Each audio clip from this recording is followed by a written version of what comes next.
ফের রাস্তার ধসের ঘটনায় চাঞ্চল্য ছড়ালো দুর্গাপুর শহরে। ৯ নম্বর ওয়ার্ডের অন্তর্গত কনিষ্ক মোড়ে দুর্গাপুর ইস্পাত কারখানায় যাওয়ার প্রধান সড়কের পাশে হঠাৎ ধস নামায় আতঙ্ক ছড়ায় এলাকায়। স্থানীয় সূত্রে জানা যায়, প্রথমে একটি ছোট্ট গর্ত দেখা গেল, কয়েক মিনিটের মধ্যে সেটি বড় আকারে ধারণ করে এবং রাস্তার একটি অংশ বসে যেতে শুরু করে। খবর পেয়ে দ্রুত ঘটনাস্থলে পৌঁছায় দুর্গাপুর থানা পুলিশ এবং ইস্পাত কারখানা কর্তৃপক্ষের আধিকারিকরা। পরিস্থিতি খতিয়ে দেখে পথচারী ও যানবাহনের নিরাপত্তার স্বার্থে গোটা এলাকাটি ঘিরে ফেলা হয়।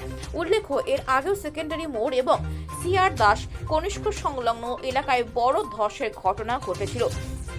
ফলে একই ধরনের ঘটনায় পুনরাবৃত্তিতে স্বাভাবিকভাবে উদ্বিগ্ন স্থানীয় বাসিন্দারা। যদিও এই ঘটনায় কোনো দুর্ঘটনা খবর নেই, তবুও বারবার রাস্তার ধস নামায় এলাকাবাসীর মধ্যে আতঙ্ক বাড়ছে।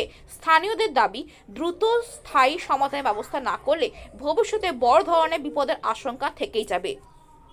এখানে হঠাৎ কিছুক্ষণ আগে একজন ডাকলো যে এখানে একটা সাদা রঙের গাড়ি দাঁড়িয়ে ছিল। যে গাড়িটা যেই পেরিয়ে গেল, তারপরে দেখছি এখানে একটা ছোট গর্ত। যে গর্তটার দিকে যখনই মুখ বাড়িয়ে দেখছি, তখন দেখছি ভেতরটা পুরো একদম অনেকটা জুড়ে ওই জায়গাটা পুরো গর্তটা হয়ে রয়েছে। এর আগেও ঠিক এরকম ধরনের ওই সেকেন্ডারি মোড়টাতে হয়েছিল। এই তো মাস 2-3 হবে মনে হয়, কি 4 মাস হবে। ওই মোড়টাতে বিশাল গর্ত হয়েছিল। তার কিছুদিন আগে কনিষ্ক মোড়ের ওইখানটাতে হয়েছিল বিরাট গর্ত। মানে কত আতঙ্কের মধ্যে রয়েছে কিন্তু এলাকাবাসী আমরা সবাই তো বুঝতে পারছি না এখন কোথায় কি হয়ে রয়েছে। সবাই তো ভয়ে আতঙ্কে থাকছে। যে আসছে পাড়ার লোকজন আসছে, দেখছে, সব আবার ইয়ে করে খবর দেওয়া হয়েছে ডিএসপিকে খবর মনে হয় পৌঁছেছে, তো এখন পর্যন্ত কেউ তো আসেনি।